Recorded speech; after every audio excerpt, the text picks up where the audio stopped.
இந்த நிகழ்வானது ஒரு முக்கியமான நிகழ்வு. நான் முன்னரே குறிப்பிட்டபடி, ஏனென்றால் celebrations of swearing in ceremony of a new committee members. In addition to that, there is something else written on the board. Nonagenarian awards to the members.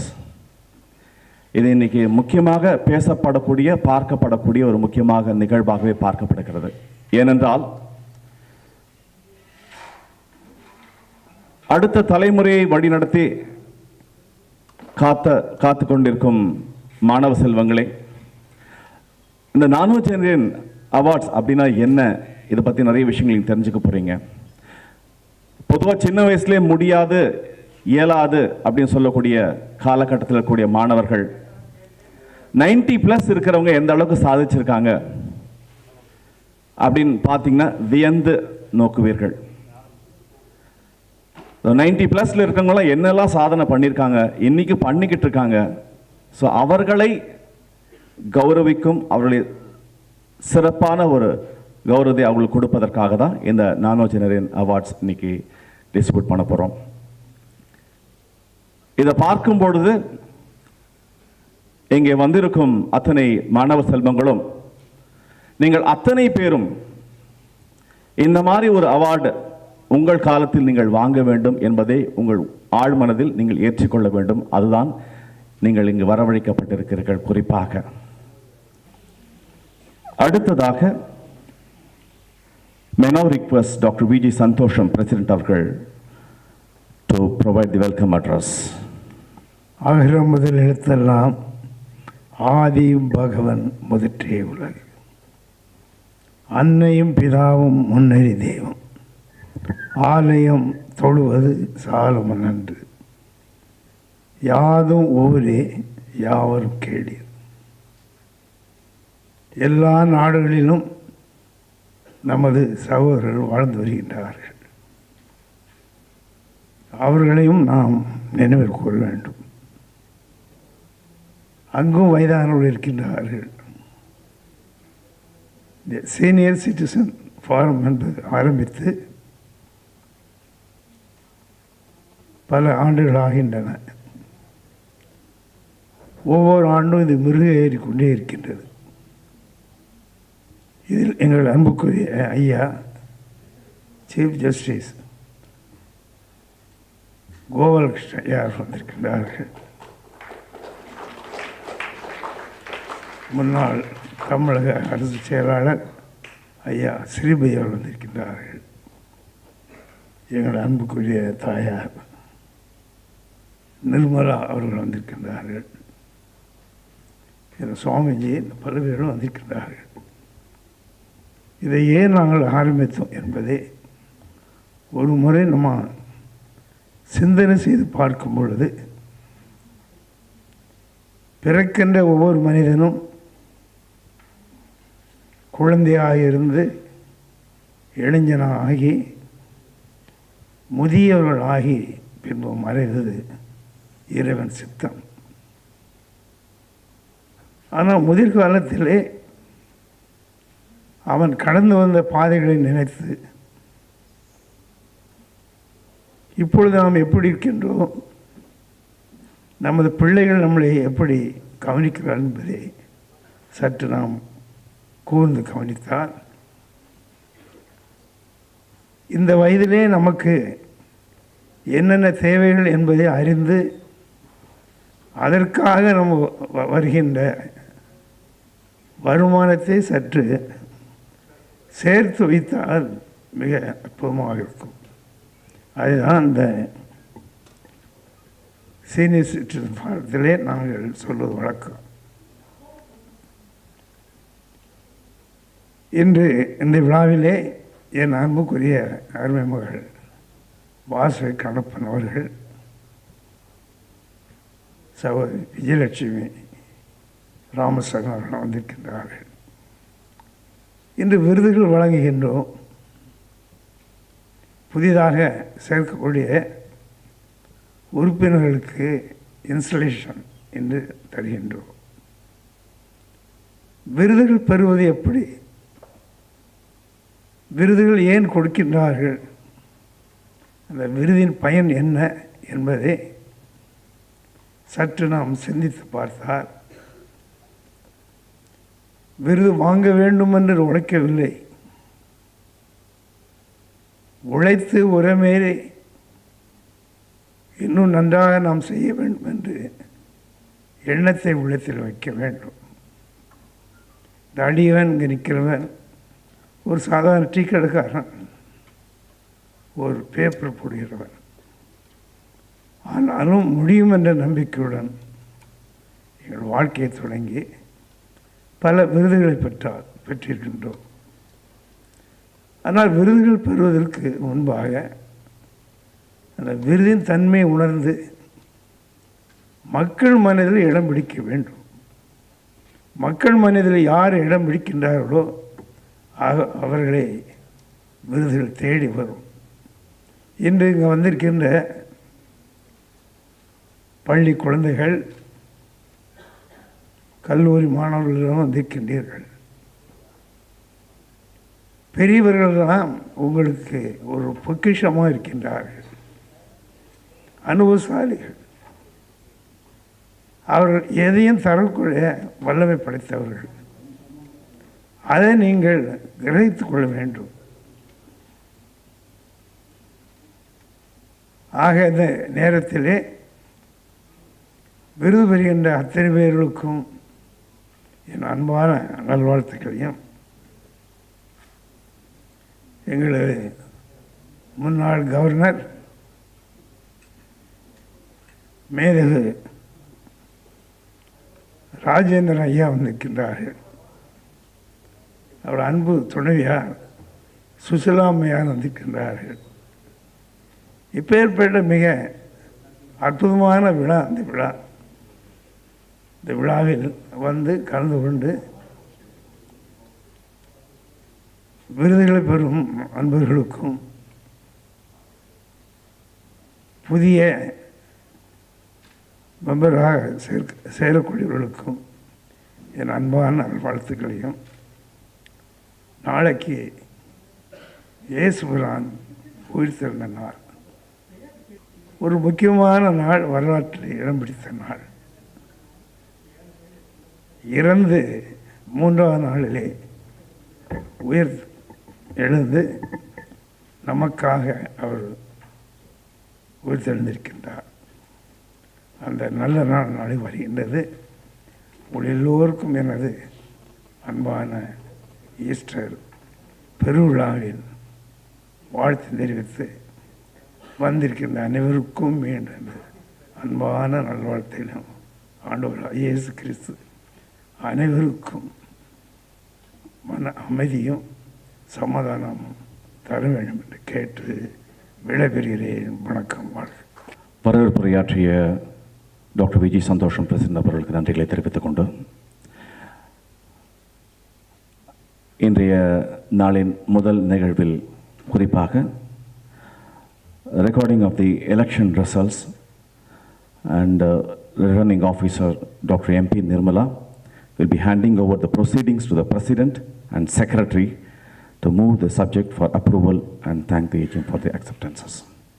அனைவருக்கும் வணக்கம். இங்கே நான் கான்ட்ரவர்ஷியல் ரிட்டர்னிங் ஆஃபீஸர் என்று நான் தான். இங்கே வந்திருக்கின்ற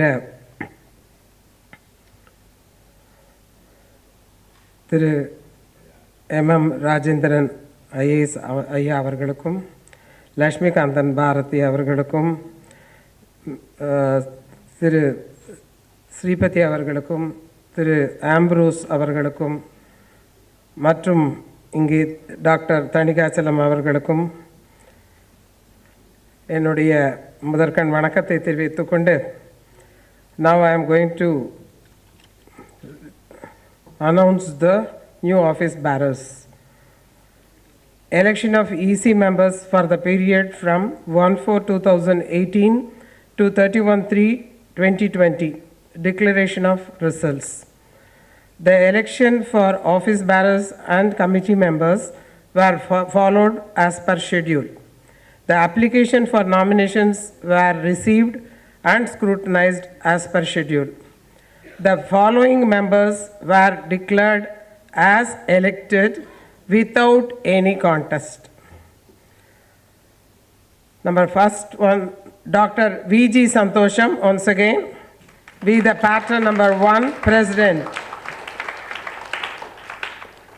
Sri Mr. K.S. Sripati, IAS retired, Vice President. Sri R. Subbaraj, Secretary. Sri J. Chandrakumar, IAS retired, Joint Secretary. Dr. Sri Venkatraman, Dentist, Treasurer. Dr. Tirumati J.K. Vasugi, Executive Committee Member. Dr. G. Ravindran, Executive Committee Member. Sri S. Varadan, FCA, Executive Committee Member. Sri S. Durai Babu, Executive Committee Member. Rotarian Tirumati Prabha Padmanabhan, Executive Member. Sri V. Sivarajan, Executive Member. I wish to place on record my appreciation to the Executive Committee, which appointed me as the returning officer and assisted in conducting the election process.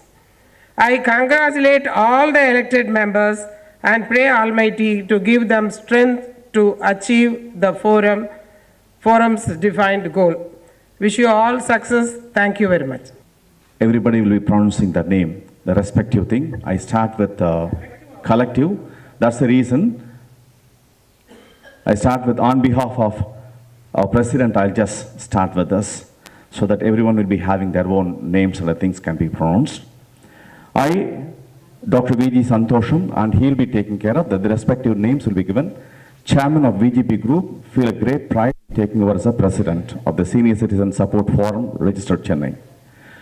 I have firm faith in ideals, aims, and values for the SCS Forum. While following the Constitution, rules, and directives of the SCS Forum with fervent loyalty, dedication, and discipline, I will carry out the responsibilities in a manner which will enhance the prestige and reputation of the SCS Forum. I will never act in a way which may undermine its dignity and honor. On behalf of the distinguished committee members, I propose this, hope that everyone has got this. உங்கள் அனைவரும் சார்பாகவும் இதை உறுதிமொழியாக எடுக்கப்பட்டுள்ளது.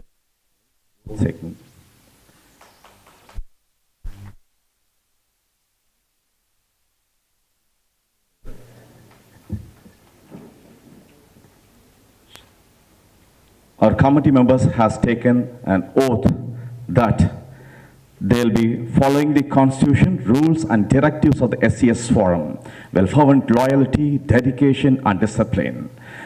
They'll carry out the responsibilities in a manner which will enhance the prestige and reputation of the SCS Forum. They will never act in a way which may undermine its dignity and honor. SCS Forum, we are together.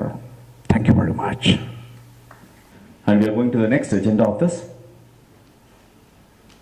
As per the today's agenda, Nonagenarian awards to the members going to be announced right now. முதலாவது விருது பெறக்கூடியவர் திருவாளர் PS Raghavan IAS அவர்கள். அவர்களை பற்றிய அறிமுக உரை. 1952 ஆண்டிலே மேற்கு வங்காளத்தில் ஆட்சியாளராக தன் பணியை தொடங்கியவர். திரிபுராவில் பணியை தொடர்ந்தவர். நாட்டு நலனுக்காக, அரசியல் நலனுக்காக, கல்வி வளர்ச்சிக்காக, கல்வியின் மேம்பாட்டிற்காக அல்லும் பகலும் அயராது உழைத்தவர். நேர்மையாய், நேர்த்தியாய், அறிவு கூர்மையோடு எடுத்த செயல்களை இனிதே செய்யக்கூடிய வல்லமை பெற்றவர் இவர். வெஸ்ட் பெங்கால், நார்த் பெங்கால், ஈஸ்ட் பாகிஸ்தான், பங்களாதேஷ், திரிபுரா என்ற இடங்களில் அற்புதமாக பணிகள் பல செய்து ஆழமான அறிவால், ஆளுமை பண்பால் அனைவர் நெஞ்சங்களிலும் கருத்துப்பதிவை ஏற்படுத்திய நற்சான்றோர் இவராவார். மத்திய அரசு, மாநில அரசு, பன்னாட்டு அளவிலே என்று பல பணிகளை ஏற்ற திருமகனார் ஐஏஎஸ் ராகவன் ஐயா அவர்கள். ஜார்க்கண்ட் பல்கலைக்கழகத்தில் துணைவேந்தராக இருந்து பெருமை சேர்த்தவர். 8 நூல்களை எழுதி குவித்தவர். தமிழில் நேரு முதல் நேரு வரை என்ற நூல் பாரில் உள்ள மக்கள் அனைவருக்கும் பயனுடைய நூலாக இன்றும் விளங்கி வருகிறது.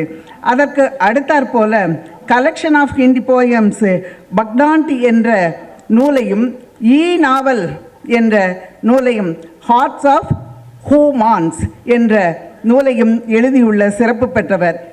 இயல், இசை, நாவல் என்ற அளவிலே நூல்களை படைத்தவர். ஆங்கிலம், தமிழ், இந்தி என்ற மும்மொழி புலமையும் பெற்றவர். மொழிப்புலமையால் த ஹிந்து பிஸ்னஸ் லைன் என்ற செய்தித்தாளில் 3000க்கும் மேற்பட்ட கட்டுரைகளை எழுதிய மகனார் இவராவார். அது மட்டுமல்லாமல் கட்டுரைகளை எழுதியது மட்டுமல்லாமல் ஆசிரியர் பக்கங்களிலே தன்னுடைய கருத்துக்களை அவ்வப்போது ஒவ்வொரு மாதமும் எழுதிய பெருமை இவரை சாரும். இது மட்டுமா, நாணயம், விகிடம், துக்ளக் போன்ற வார மாத இதழ்களிலும் தினமலர் நாளிதழிலும் கட்டுரைகளை எழுதி குவித்தவர் இவர். கருத்தரங்கங்கள், செயல்முறை பயிற்சி பட்டறைகள் பலவற்றை நடத்தி வெற்றி கண்ட பெருமகனார் இவர். இன்றும் தலைமை பொறுப்பிலேயும் உறுப்பினர் பொறுப்பிலேயும் பல நிறுவனங்களில் இருந்து நற்தொண்டு ஆற்றி வரும் நல்மகனார் இவர். இதுவரை மெல்பின் ஜான்ஸ் விருது மனிதநேயத்திற்காக பெற்றிருக்கிறார். பீஷ்ம விருது இவர் செய்த கல்வி தொண்டுக்காக பெற்றிருக்கிறார். இன்டர்நேஷனல் வீட் கவுன்சில் விருதையும் பெற்றிருக்கிறார். சாம்பியன் ஆஃப் ஹியூமனிட்டி அவார்டையும் பெற்றிருக்கிறார். த ஹிந்துஸ்தான் சேம்பர் ஆஃப் காமர்ஸ் அவார்டையும் இவர் பெற்றிருக்கிறார். லிவிங் லிஜிடன் அவார்டையும் பெற்றிருக்கிறார். இத்தனை விருதுகளை பெற்றிருந்த போதிலும் இன்று பெறக்கூடிய விருதே அவருக்கு மிகவும் சிறப்பு சேர்ப்பதாக இருக்கிறது என்பதை நாம் மகிழ்ச்சியோடு தெரிவித்துக் கொள்கிறோம். இவர் வாழ்க்கையிலே எல்லாவற்றுக்கும் சிறப்பாக சொல்ல வேண்டும் என்றால் 3 பிரதமர்களிடையே, இந்திரா காந்தி பிரதமர், லால் பகதூர் சாஸ்திரி பிரதமர், நேரு அவர்கள், இந்த 3 பேர்களிடம் செயலாளராக இருந்து இணக்கமாக தங்களுடைய வேலைகளை நெறிமுறைப்படி ஆளுமை பண்போடு செய்த ஒரு பெரும் தகையாளர் ராகவன் ஐயா தான் என்பதை மகிழ்ச்சியோடு சொல்லிக்கொள்வோம். அவர் உடல்நிலை சரியில்லாத வராத காரணத்தினால் அவருக்கு அளிக்கப்படும் இந்த விருதினை சுவாமிஜி அவர்களை வாங்கிக்குமாறு கேட்டுக்கொள்கிறோம். ஸ்ரீ MM ராஜேந்திரன் IAS அவர்கள் கேட்கிறோம்.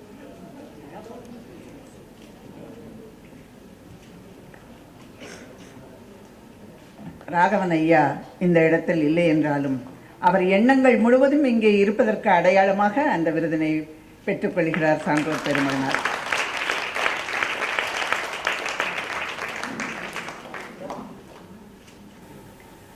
அடுத்து விருது பெறுபவர் திருவாளர் லட்சுமிகாந்தன் பாரதி அவர்கள்.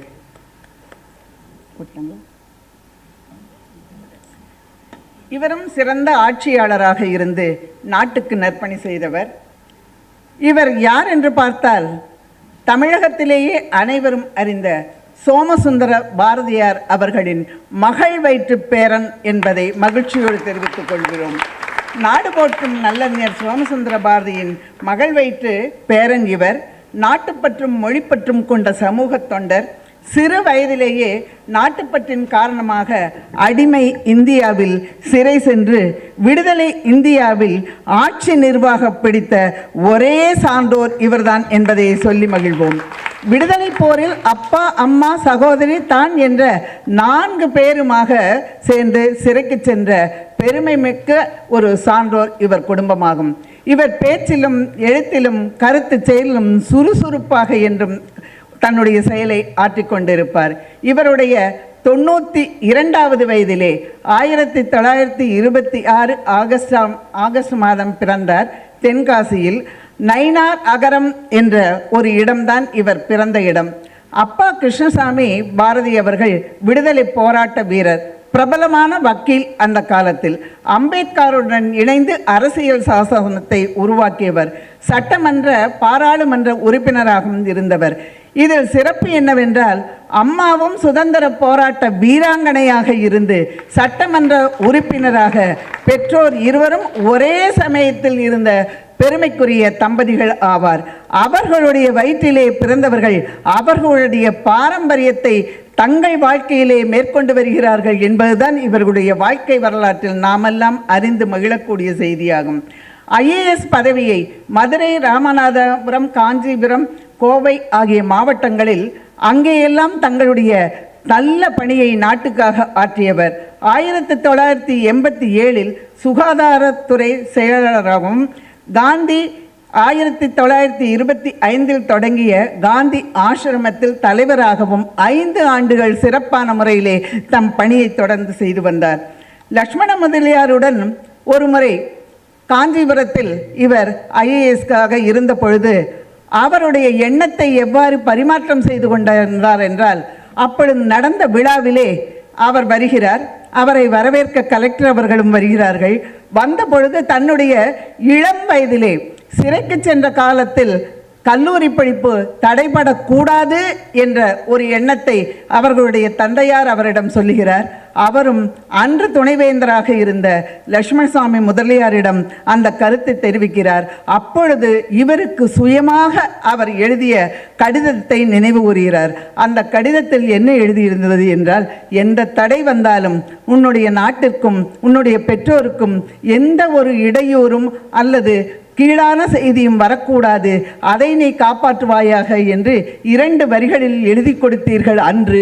இன்று நான் மிகவும் உழைத்து நான் ஆட்சியாளருக்குரிய தேர்வினை எழுதி இன்று உங்களை வரவேற்கிறேன் என்றால் என் வாழ்க்கையில் பெற்ற பெரும் பேறு என்று அவர் கூறினாராம். அப்பொழுது அவர் கூறிய உடனேயே நாம் எப்போவோ கூறினோம், இன்று நம் வார்த்தை இன்று இந்த இளைஞன் பலித்து காட்டுகிறான் என்று கட்டி உடலை ஆற தழுவி கண்ணீர் வருவது போல் அந்த அன்பை வெளிக்காட்டினார் என்று குறிப்பிட்டு சொல்லக்கூடிய ஒரு நல்ல மனம் படைத்தவர் இவர். பல துறைகளிலும் நல்ல ஒரு பொது செயலாளராக இருந்து எடுத்த செயலை திறமையாக முடிக்கக்கூடிய வல்லுநராகவும் இருந்தவர்தான் இவர் என்பதை நாம் எல்லாம் எண்ணி எண்ணி மகிழ வேண்டும். யார் ஒருவர் நாட்டுக்காக, நாட்டு மக்களுக்காக, சமுதாயத்திற்காக பணியாற்றுகிறார்களோ, அதுவும் இந்த வயதிலே பணியாற்றுகிறார்கள் என்றால் அவர்களை பின்பற்றி நாம் எல்லாம் இன்னும் எவ்வளவு தூரம் ஓட வேண்டும் என்பதை நாம் அறிந்து கொண்டு நம்முடைய வாழ்க்கையிலேயும் நாட்டு நலனுக்காகவும் மற்ற சமூக தொண்டுகளை நாம் செய்ய வேண்டும் என்பதற்கு இன்றும் முன்னுதாரணமாக இருந்து வரக்கூடிய திருவாளர் லட்சுமிகாந்தன் அவர்கள் இப்பொழுது விருதினை பெறுகிறார்கள்.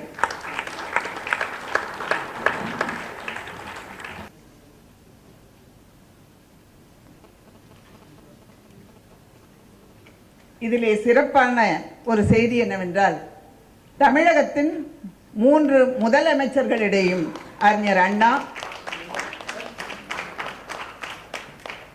கலைஞர், புரட்சித் தலைவர் எம்ஜிஆர் அவர்கள் இந்த மூவரிடமும் இணக்கமாக இருந்து அக்காலத்திலேயே பல நல்ல பணிகளை செய்த பெருமை அன்னாருக்கே உரியது.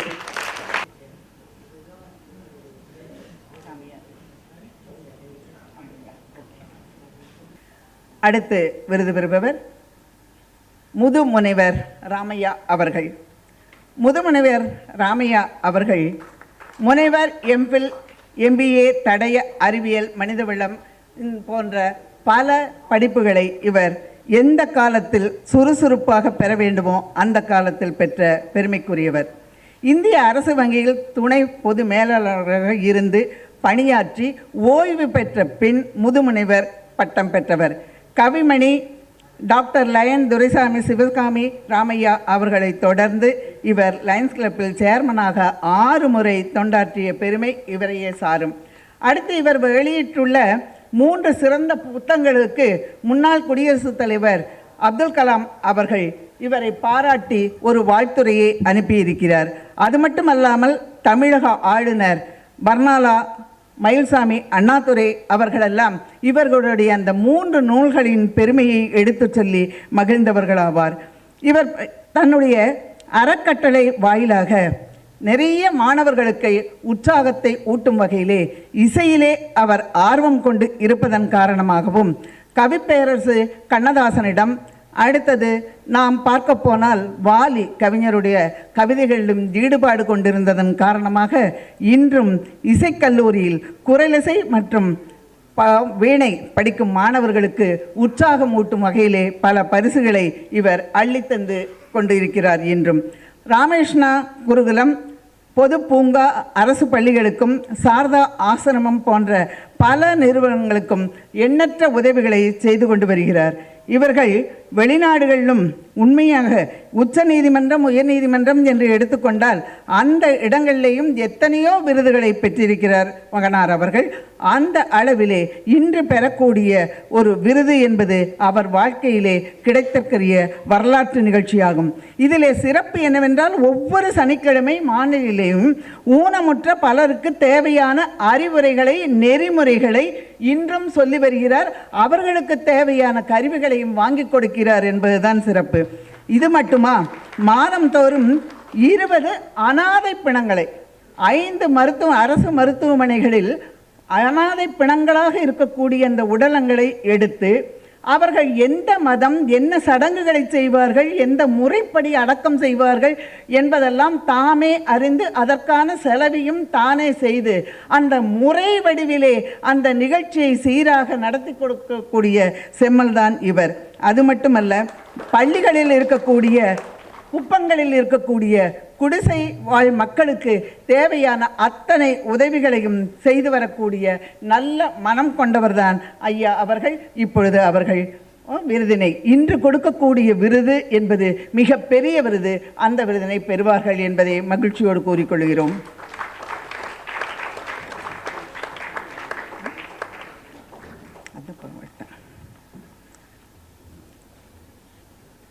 அடுத்தது கோகுலுக்கு.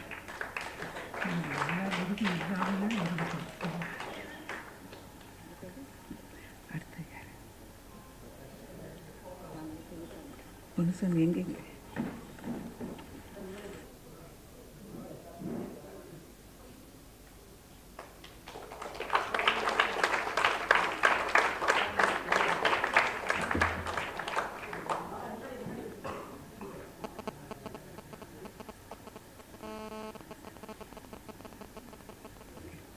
அடுத்து விருது பெறக்கூடிய திருவாளர் எஸ்பி அம்ரோஸ் அவர்கள்.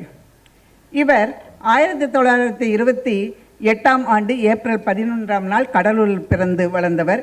இன்டர்மீடியட் படிப்பை மெட்ராஸ் கிறிஸ்டியன் காலேஜிலும், பிஎஸ்சி ஆனர்ஸ் படிப்பை மாநில கல்லூரியிலும் படித்து 1948ஆம் ஆண்டு முதல் மதிப்பெண் பெற்று முதல் வகுப்பில் அன்றே தேர்ச்சி பெற்ற நல்ல மகனாவார்.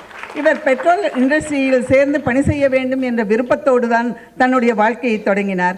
ஆனால் 2ஆம் உலகப் போரின் காரணமாக தடை ஏற்பட்டதால் 1948இல் சிவில் சர்வீஸ் எக்ஸாம் எழுதி அந்த துறையிலே முதலாக தேர்ந்தெடுக்கப்பட்டு அதன் வழியிலே பல பணிகளை சித்தூரிலும் நம் காவாலி என்ற இடங்களிலும் ஆட்சியாளராகவும் துணை ஆட்சியாளராகவும் இருந்து பல துறைகளிலே வெற்றிகரமாக தன்னுடைய செயல்களை முடித்தவர். 1980இல் இந்திய அரசின் இணை செயலாளராகவும் துறைமுகம் கப்பல் போக்குவரத்து கழக அமைச்சகத்தில் 83 ஆண்டு வரை பணிபுரிந்தவர். 86இல் ஓய்வு பெற்ற பின் ICRISAT என்ற நிறுவனத்தில், ஹைதராபாத்தில் இருக்கக்கூடிய நிறுவனத்தில் பணியாற்றினார்.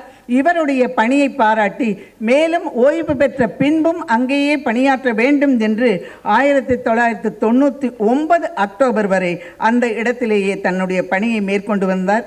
இன்னும் 26 ஆண்டு காலமாக தங்களுடைய பணியை சிறப்பாக பல துறைகளில் ஏற்று செய்து வந்த போதிலும் அடையாறில் ஒரு அடையார் டைம்ஸ் என்ற பத்திரிகையை அந்த காலத்திலேயே 25 ஆண்டுகளுக்கு முன்பாகவே தொடங்கி அந்த அடையாறில் வாழக்கூடிய மக்களுக்கு நாட்டு நடப்பு என்ன, நாட்டில் நடக்கக்கூடிய செய்திகள் என்ன, என்னென்ன செய்திகளை அறிந்து கொள்ள வேண்டுமோ அத்தனை செய்திகளையும் அந்த அடையார் டைம்ஸில் போட்டு 40,000 பிரதிகளை அக்காலத்திலேயே இலவசமாக வழங்கியவர் அவர் என்பது பெருமைக்குரிய செய்தியாகும். அது மட்டுமல்ல, அந்த ECR, OMR பகுதிகளிலே இருக்கக்கூடிய மக்களும் அறிந்து கொள்ள வேண்டும் என்பதற்காக மேலும் 20,000 பகுதிகளை அவரே தன்னுடைய செலவிலே அங்க மக்களுக்கு இலவசமாக வழங்கி கொடுத்தார். அது தூய்மை பணி எங்கும் இருக்க வேண்டும். கடற்கரை பகுதியாக இருந்தாலும் சரி, குடிசை பகுதியாக இருந்தாலும் சரி, பள்ளி வளாகங்களாக இருந்தாலும் சரி என்று எல்லா இடங்களிலேயும் தூய்மை நிலவ வேண்டும் என்பதற்காக பாடுபட்ட நல் மகனார் அவராவார். அவருக்கு இப்பொழுது இந்த மன்றத்தின் சார்பிலே விருது வழங்கப்படுகிறது.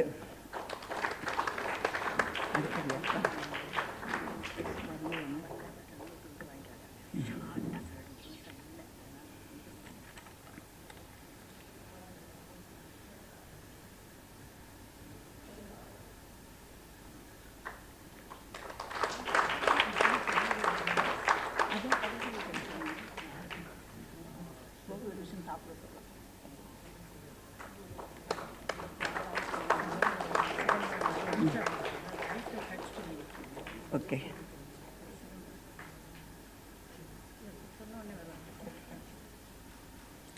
டாக்டர் பொன்னுசாமி அவர்கள் அடுத்து விருது பெறக்கூடிய சான்றோர் பெருமகனார் ஆவார். இவர் 1928 திண்டுக்கல் சென்ட் ஜோசப் கல்லூரியை படித்து, திருச்சி கல்லூரியிலும் படித்து, தொழிற்கல்வியை ஏஹெச்சிடி என்ற அளவிலே படித்து சிவில் தேர்வையும் எழுதி, அந்த சிவில் தேர்வின் மூலம் தான் பெற்ற எல்லா பணிகளிலேயும் தன்னுடைய முத்திரையை பதித்து கொண்ட நல் மகனார் ஆவார். எதிர்பாராத சூழலின் காரணமாக அவரால் இன்று வர இயலவில்லை. இவரை பற்றி சிறப்பாக நாம் சொல்ல வேண்டுமென்றால், நைஜீரியாவில் 7 ஆண்டுகள் பணியை தொடங்கியவர். ஆலோசகராக நகர்ப்புற போக்குவரத்து பாலம் கட்டுதல், இன்றைக்கி இருக்கக்கூடிய எல்லா மேம்பாலங்களும் எப்படி கட்டப்படுகிறது என்பதை விட அன்று எந்த முறையிலே கட்டப்பட வேண்டும், ரயில் பாதைகள் எங்கெங்கு அமைக்கப்பட வேண்டும், போக்குவரத்து சாலைகள் எப்படி அமைக்கப்பட வேண்டும் என்ற பல வகையான சட்ட திட்டங்களை எல்லாம் முழுமையாக எடுத்து சொன்ன நல் மகனார் இவராவார். இவர் நகர்ப்புறங்களிலே சாலைகள் மட்டுமல்லாது சுரங்கப்பாதைகளையும் எவ்வாறு அமைக்க வேண்டும் என்பதற்காக மிகுந்த அளவிலே ஆலோசனைகளை கொடுத்த நல்ல வள்ளலாவார். இதுவே சிறப்பு என்னவென்றால், இவர் 2 நூல்களை எழுதியுள்ளார். அந்த 2 நூல்களும் பார்த்தால், பெரிய புராணம் 63 நாயன்மார்களுடைய வரலாற்றை சொல்லுவது, திருவிளையாடல் புராணம் சிவன் செய்த 64 திருவிளையாடல்களையும் சொல்லுகிறது. அப்போ 63 நாயன்மார்களின் வரலாறு, 64 சிவன் செய்த திருவிளையாடல், இவற்றை தமிழில் எழுதிய சிறப்புக்குரியது சேக்கிழாரும் பரஞ்சோதி முனிவராக இருந்தாலும், ஆங்கிலத்தில் தமிழாக்கம் இல்லாமல் முழுமையான ஆங்கில மொழியில் அதாவது மொழியாக்கம் என்பது மிகவும் புலமை பெற்றது. அது செய்வது என்பது காலத்தை மிகுதியாக எடுத்துக்கொள்ளும்.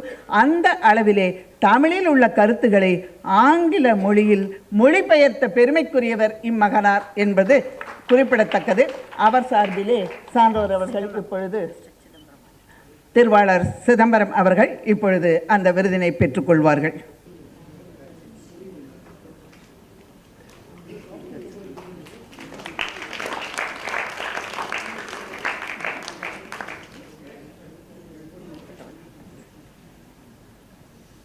அரங்கத்திலே விருதுகள் யார் பெறுகிறார்கள் என்று இங்கே அமர்ந்திருக்கக்கூடிய சிறுவர்களெல்லாம் எண்ணி பார்க்க வேண்டும். 90 வயதை கடந்து தன் வாழ்க்கையில் தொடர்ந்து வெற்றிகரமாக வந்து கொண்டிருக்கக்கூடிய இளம் சகோதரர்கள் என்று சொல்லலாம். ஏன் சகோதரர்கள்? என்ன எல்லாருமே என்ன அப்பாவிற்கு நிகராக, சகோதரருக்கு நிகராக சொல்லலாம். நாமெல்லாம் யாரை பார்த்து முன்னுதாரணமாக கொண்டு நம் வாழ்க்கையை ஓட வேண்டும் என்பதற்குத்தான் இவர்கள் சான்று. இப்போ இதுவரைக்கும் நம்ம பல பேரை சொன்னோம். எல்லாரும் கல்வியில் சிறந்தவர்கள், சமூக தொண்டு செய்பவர், நாட்டு நலனுக்காக, நாட்டு மக்களுக்காக தொண்டாற்றக்கூடியவர். இவ்வளோ பேர் இருக்கும்போது நாடறிந்த, நாட்டு மக்கள் அறிந்த, எல்லோரும் விரும்பி ஏற்றுக்கொள்ளக்கூடிய, அவர் பேச்சை எப்பொழுது கேட்கலாம் என்று காத்து கொண்டு இருக்கக்கூடிய நீதியரசர் கோகுலகிருஷ்ணன் அவர்களை ஏன் இறுதியில் சொல்கிறோம் என்றால், நிறைவாக சொல்லும்போது முழுமையாக மன நிறைவோடு சொல்ல வேண்டும் என்பதற்காகத்தான் அவரை இறுதியில் விருது வாங்க அழைக்கிறோம். இவர் தஞ்சாவூர் மாவட்டத்தில் மன்னார்குடி வட்டத்தில் புளியங்குடி கிராமத்தில் விவசாய குடும்பத்தில் பிறந்தவர். எண்ணி பாருங்க, எப்பேற்பட்ட ஊரில் பிறந்து எந்த நிலைக்கு உயர்ந்து, அதற்கு அந்த பிறந்த மண்தான் காரணம். பள்ளி படிப்பை திருவல்லிக்கேணி இந்து பள்ளியிலும், கல்லூரி படிப்பை மாநில கல்லூரியிலும், சட்டப்படிப்பை சென்னை சட்டக்கல்லூரியிலும் படித்த பெருமைக்கு உரியவர் நம் மகனார்.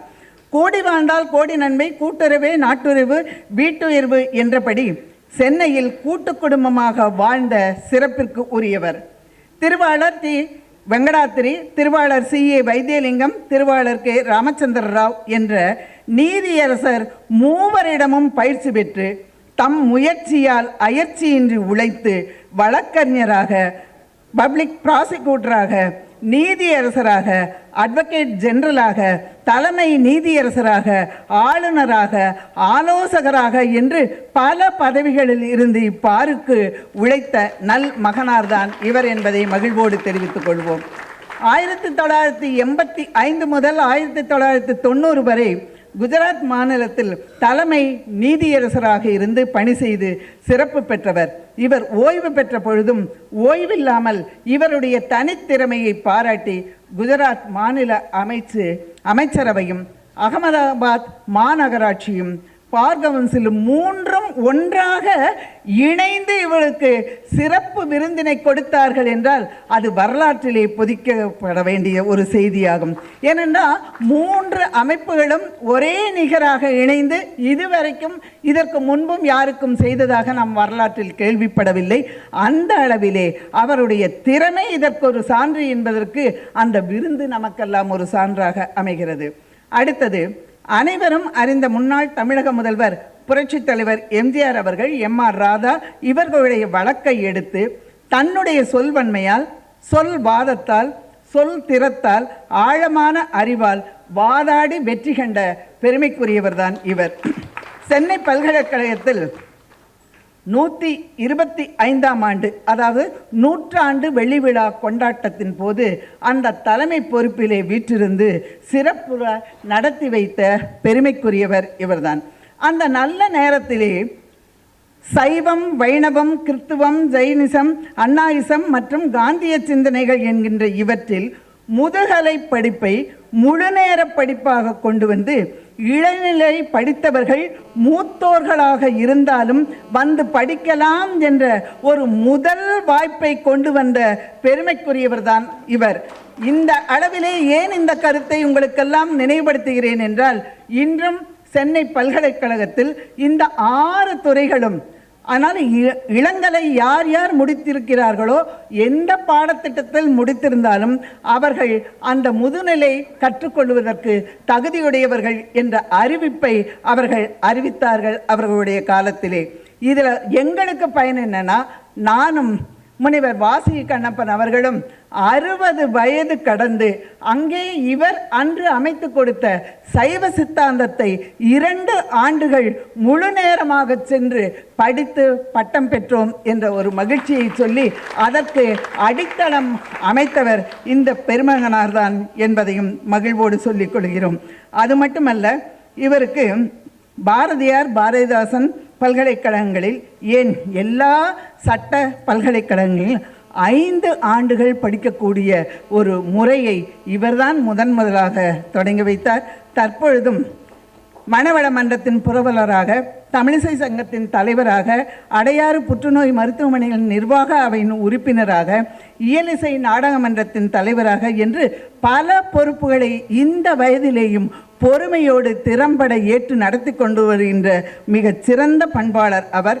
தமிழுக்கும், தமிழ் மக்களுக்கும், தமிழ் சமுதாயத்திற்கும், சமூக சட்ட வல்லுநர்களுக்கும், கல்விக்கும் தம் நேரத்தை ஒதுக்கி பணியாற்றி வரக்கூடிய நல்லுள்ளம் கொண்டவர். சுருக்கமாக சொன்னால், நீதியில் நேர்மை உண்டு, அறிவினில் கூர்மை உண்டு, ஆங்கிலத்திலே சீரிழமை, தமிழிலே புலமை உண்டு, ஆளுமை பண்பில் மேன்மை உண்டு, கரைபடாத கரங்களில் வலிமை மிக உண்டு, தமிழ் பண்பாடு காப்பதில் செழுமை உண்டு, எண்ணத்தில் செயலில் வளமை உண்டு, உழைப்பிலும் எழுத்திலும் சொல்லிலும் உண்மையே என்றும் உண்டு என்று உண்டு என்று சொல்வதற்கு ஏராளமான குணங்கள் இவர்களிடம் இன்றும் உண்டு.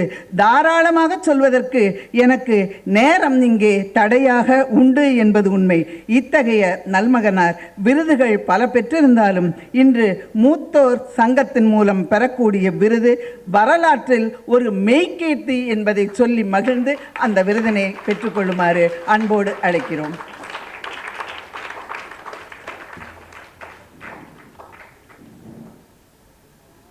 இந்த நல்ல சான்றோர் பெருமக்களை எல்லாம் அறிமுகம் செய்து வைக்கக்கூடிய பணியை செயலாளர் அவர்கள் எனக்கு இட்டது யாம் பெற்ற பேறு என்று மீண்டும் அவர்களுக்கு நன்றி கூறி விடைபெறுகிறேன். நன்றி, வணக்கம்.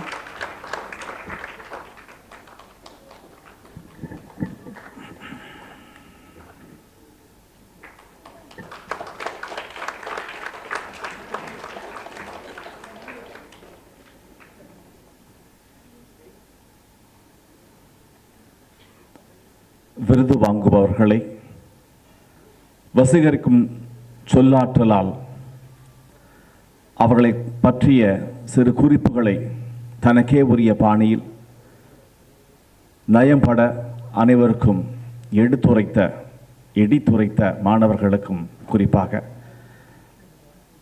பேராசிரியர் விஜயலட்சுமி ராமசாமி அவர்களுக்கு ஜஸ்டிஸ் டாக்டர் பி.ஆர். கோகுலகிருஷ்ணன் அவர்கள் நினைவு பரிசினை வழங்கி சிறப்பிப்பார். பேராசிரியர் விஜயலட்சுமி ராமசாமி அவர்கள் நினைவு பரிசினை ஜஸ்டிஸ் பி.ஆர். கோகுலகிருஷ்ணன் அவர்களிருந்து பெற்றுக்கொண்டிருக்கிறார்.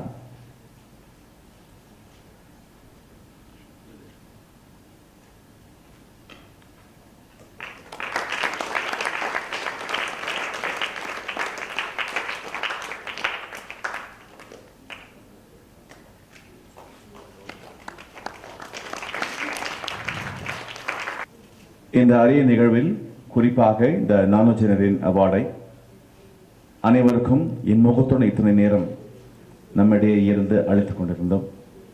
அந்த விருதினை வழங்கிக் கொண்டிருந்த honourable Sri M.M. Rajendran IAS ஐயா அவர்களை வாழ்த்துரை வழங்குவதற்கு அழைக்கிறோம். ஒரு சிறு வார்த்தைகள். President of this morning's function, afternoon's function by now, Mr. Santosham, distinguished awardees, office bearers, members of the executive committee, distinguished invitees, and I see many of them right in the front, and my dear friends, and I see quite a few students, and I also warmly greet them.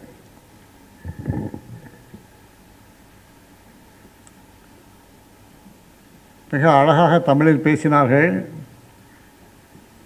பலரையும் அவர்கள் நமக்கெல்லாம் அவர்களை பற்றி எடுத்து சொன்னார்கள். நான் தமிழில் பேசப்போவதாக இல்லை, ஆங்கிலத்தில் தான் பேசப்போகிறேன்.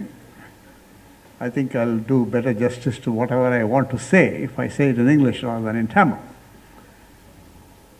It's not that I don't want to speak in Tamil, but it's just that we have been so much used to the flow of thoughts in English.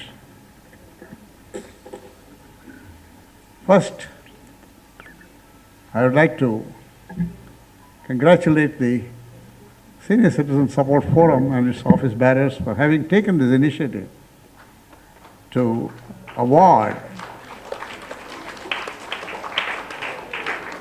Nonagenarians, those who are above 90, who have done outstanding work. It's a very good initiative and a big source of inspiration and encouragement to many people who have not yet reached a stage. And then let me congratulate the awardees. Very well-deserved recognition for all the services to the society, to the community, and to the state and the nation at large. I have known them personally,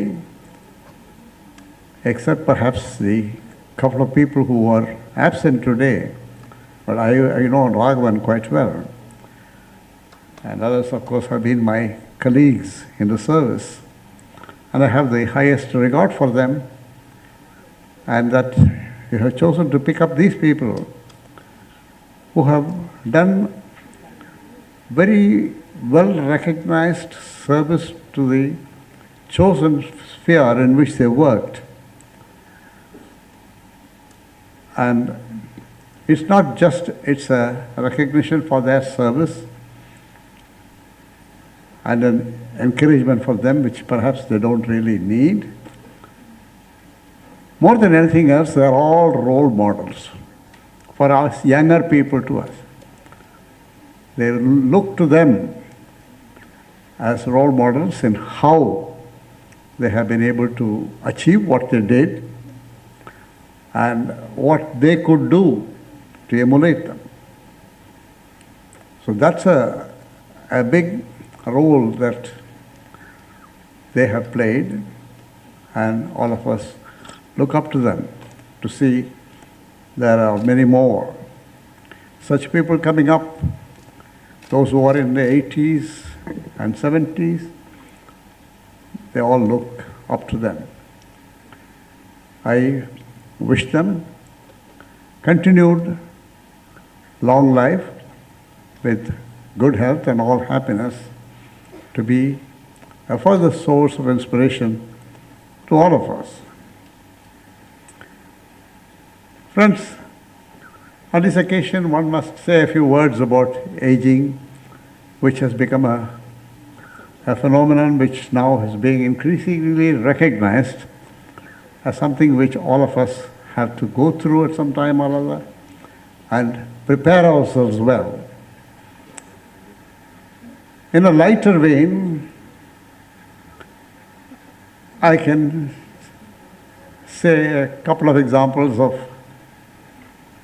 what happened once when two men who are past 80, living in a senior citizen's home, went out and sat in a bench in front of the home. And one said to the other, I am now 85 years old and I have to live with a lot of aches and pains. And you are also about the same age. So how are you doing? The other man said, I am like a baby. So the first man was surprised. What do you mean? I have no hair, like me perhaps, no teeth, and perhaps I just wetted my pants. So that's what happens when you grow old. But you face it with courage. As one old lady who had reached an age of 104, people wanted to ask her, meet her. One journalist went and asked her, what is it that you enjoy most at this time of your life? And very surprisingly, she said, there is no peer pressure. Meaning, there was nobody of your age who compare yourself with them. And as you know, peer pressure is one of the things which results in envy, jealousy, and sometimes frustration. And at the age of 104, you probably have nothing to be concerned about at all.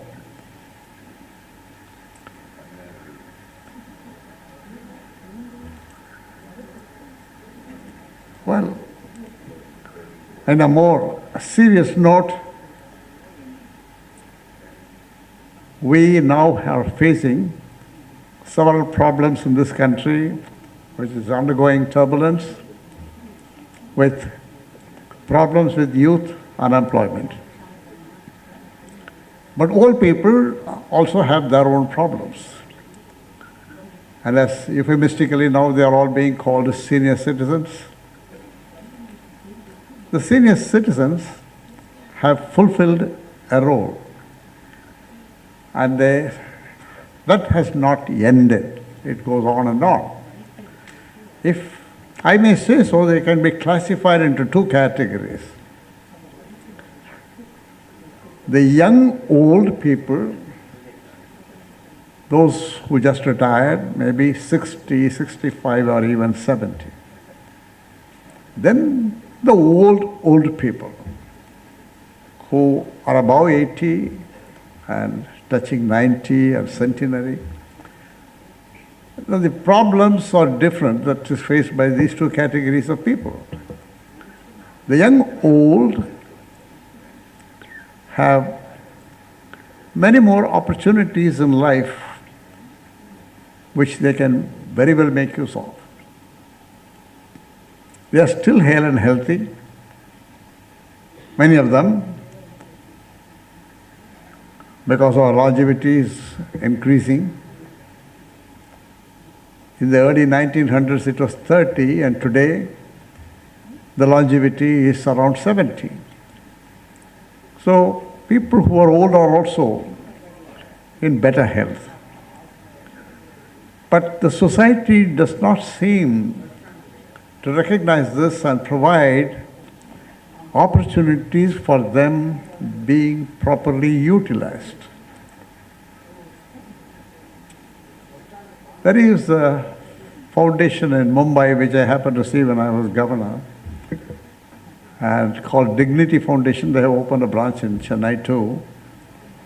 When I went, I saw many people in their 70s and 80s trained in different vocations and new skills.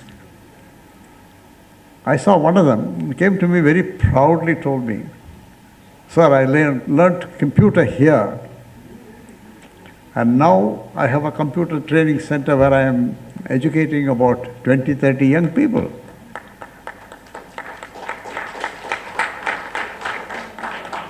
If the opportunities are provided, I'm sure people can realize their fullest potential. And I would make one of the first suggestions to the Senior Citizen Support Forum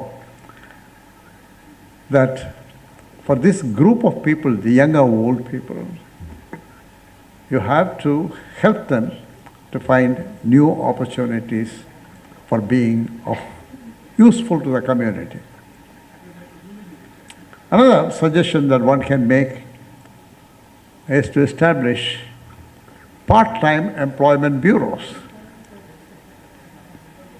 There are many organizations, businesses, which need not full-time employees, but part-time employees and with some experience. Here you have a bunch of people with rich experience, and they may not be interested in working from morning till evening, but available for part-time employment. It suits them, it suits organizations, but often the matching becomes a problem. And that's where a part-time employment bureau can be of great use. If it is possible to find out the requirements of various organizations around Chennai and then try to match with the available resources of people who have skills, and those who already have the skills, and those who will now be provided with new skills and those opportunities which I just now mentioned. That will be one of the greatest services that you can think of for the welfare of these young old people. When I come to the old people, the problems are different, because many of them may not like to be doing the kind of work which they have been doing all along. They may come and make speeches like what I am doing, but hard work may not be their cup of tea. So they have psychological problems. One of the most common problems that the people face at that age is loneliness.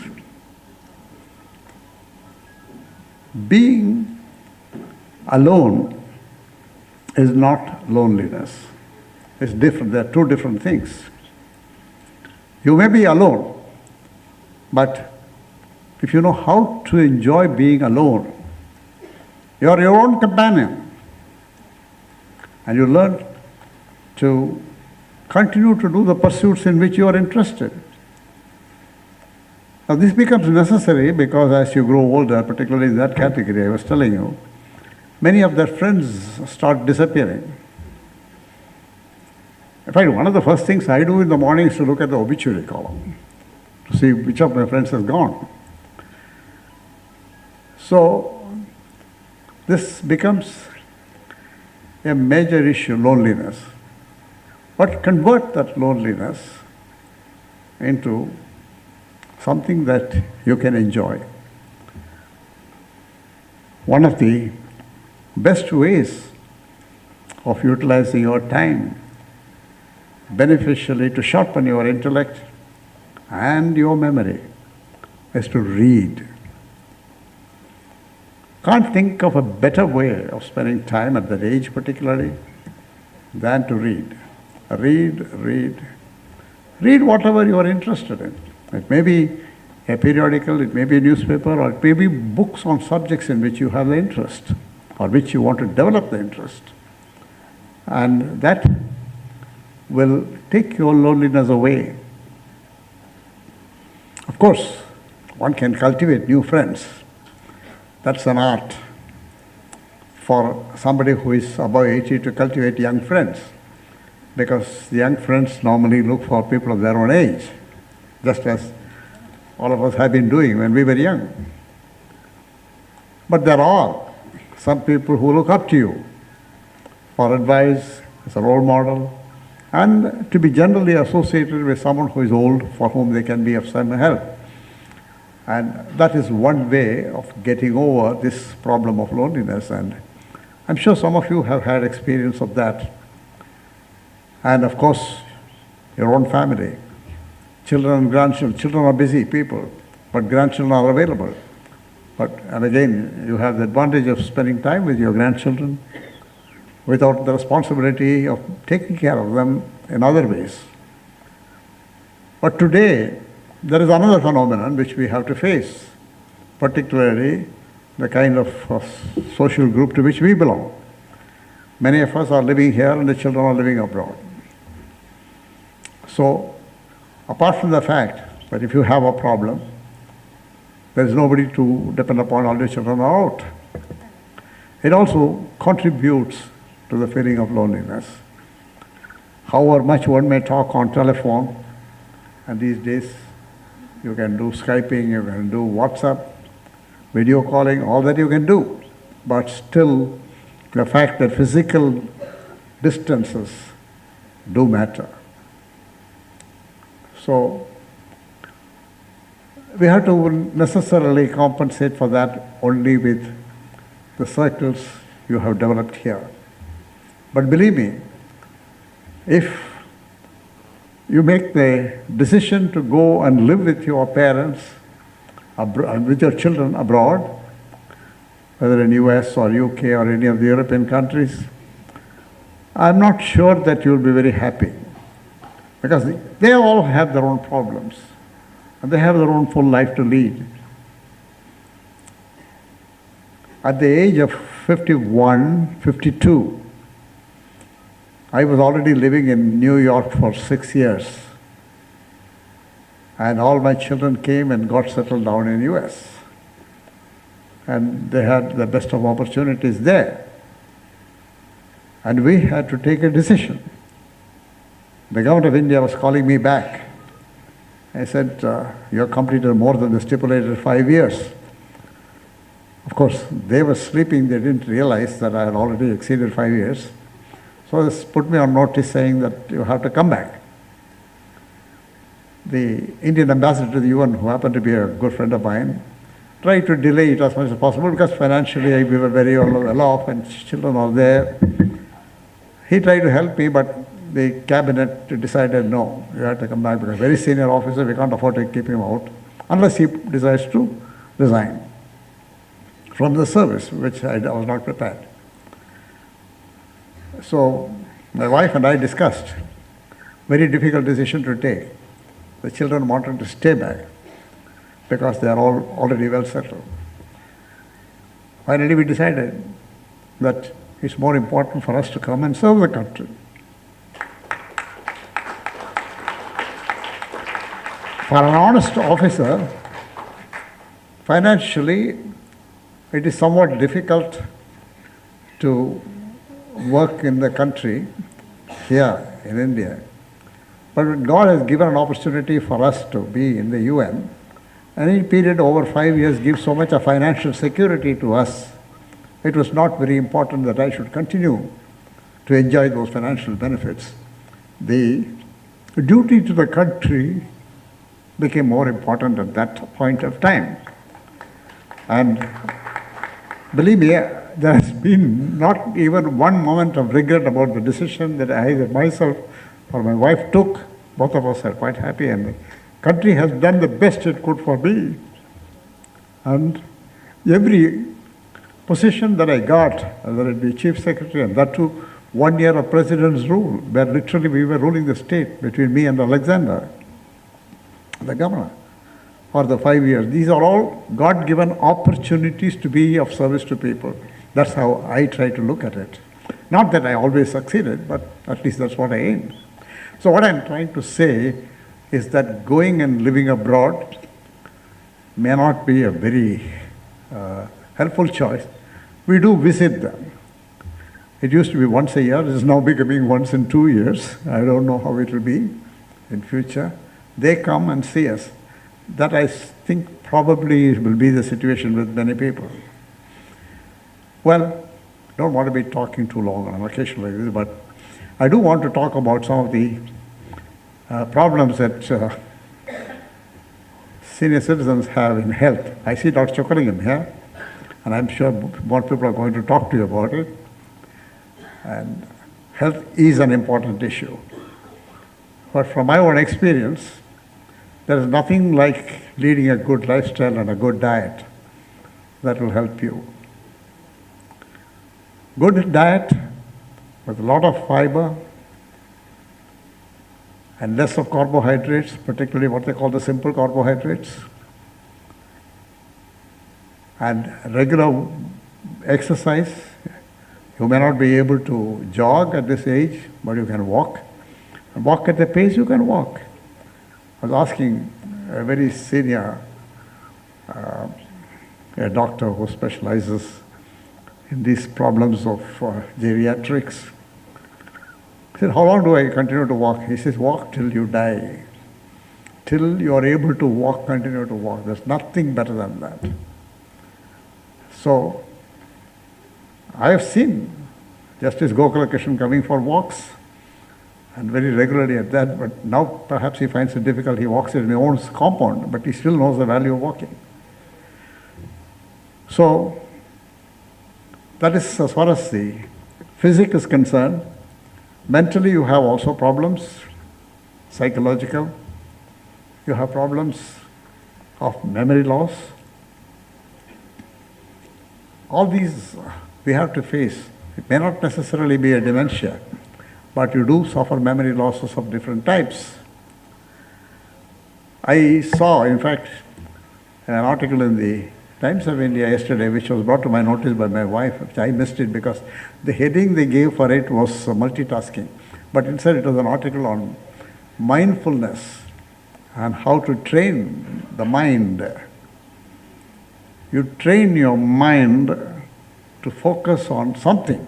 You may choose that it is the breathing that you are focusing on.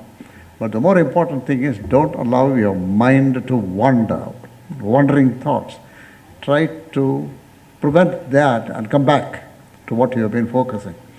Now this, from a University of Florida professor who's a neuroscientist, they're very interesting. People olden days used to talk about meditation and all that, and that's still valid. This is one way of meditation anyway. But don't allow your mind to wander, but stick to that. Maybe for 10 minutes, 15 minutes, it helps.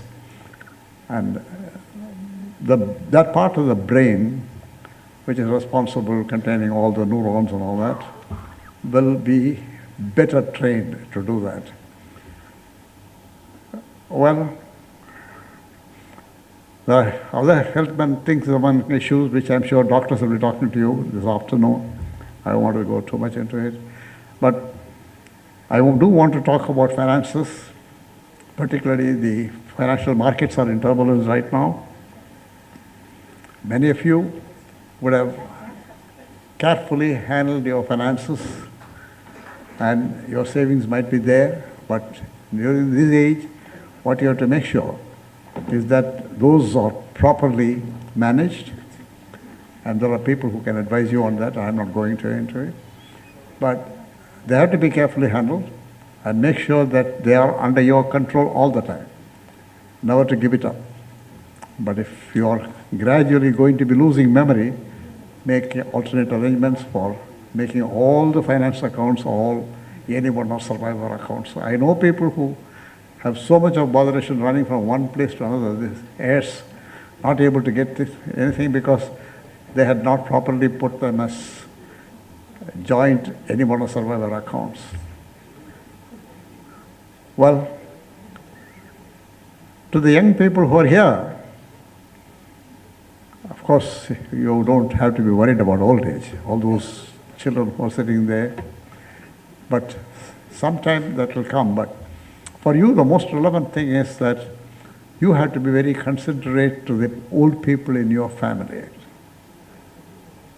and try to be helpful to them, physically be helpful to them, but at the same time, learn as much as you can from them. They have a rich treasure house of knowledge. And they say this, only old people sometimes, I have a storehouse of knowledge, the only thing is I have lost the key for the storehouse because of lack of memory. So it may not be that situation in your case. You can have the old people to tell you many things. And you will enjoy the company of the older people, just as you enjoy your own peers. But it will be very rewarding. Well, friends, I would like to thank this forum for having given me this opportunity to come and interact with you. And I wish them all success.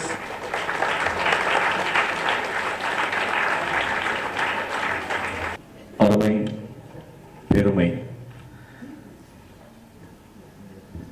அனைத்தையும் இணைத்து இத்தனை வருட அவருடைய வாழ்வினை ரத்ன சுருக்கமாக சொல்லிட்டார். அடுத்த வரும் ஜெனரேஷன்ஸ்க்கு it's going to be a role model especially and how you have to live and how you have to live and how you have to live, both the things have to be mentioned. இந்த அருமையான நேரத்தில் இத்தனை நேரம் நமக்காக இந்த நானாஜெனரியன் அவார்டுகளை சிறப்பான முறையில் அத்தனை அவார்டிஸ்க்கும் அளித்த மதிப்புக்கு மரியாதைக்குரிய honourable Shri M Rajendran IAS retired former governor of Odisha அவர்களுக்கு நம்முடைய ஜஸ்டிஸ் பி.ஆர். கோகுலகிருஷ்ணன் அவர்கள் நினைவு பரிசினை வழங்கி கௌரவிக்குமாறு கேட்டுக்கொள்கிறோம். மற்றற்ற மகிழ்ச்சியை பரிமாறிக்கொண்டிருக்கிறது இரு முகங்களும். அவர்கள் துறையில் சாதித்தவர்கள்.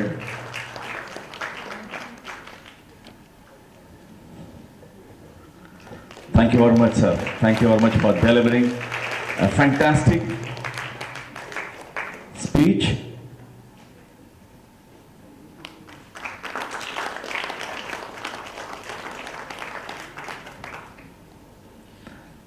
Thank you very much for the celebrities on the stage. And now we are just going for the next agenda of the program. Yes. And this is a high time for me to invite our Justice T.N. Valinayakam, former Judge Madras High Court, honored guest, சிறந்த பேச்சாளர் அவர்களை அன்புடன் மேடைக்கு வருமாறு அழைக்கிறோம். Member directory release, and now this book is going to be released by Mikhail Gorbachev, Vice Consul of Consulate General of Russia, Chennai, is going to release, and it is going to be received by, this copy is going to be received by Justice T.N. Valinayakam, former Judge Madras High Court, please.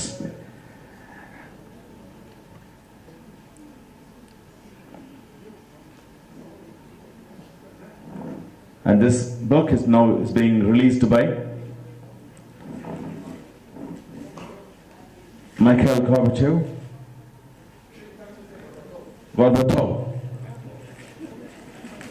Vice Consul of Consulate General of Russia, Chennai, and he'll be now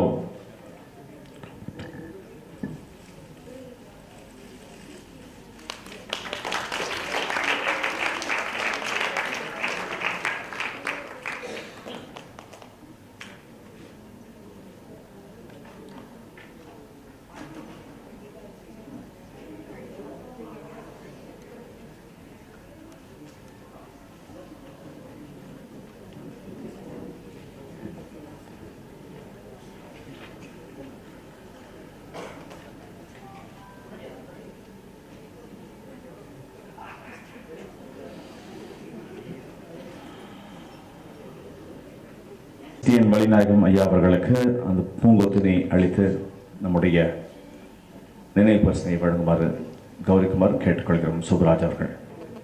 A honoring time for this. நினைவு பரிசினை வழங்கி கௌரவிக்குமாறு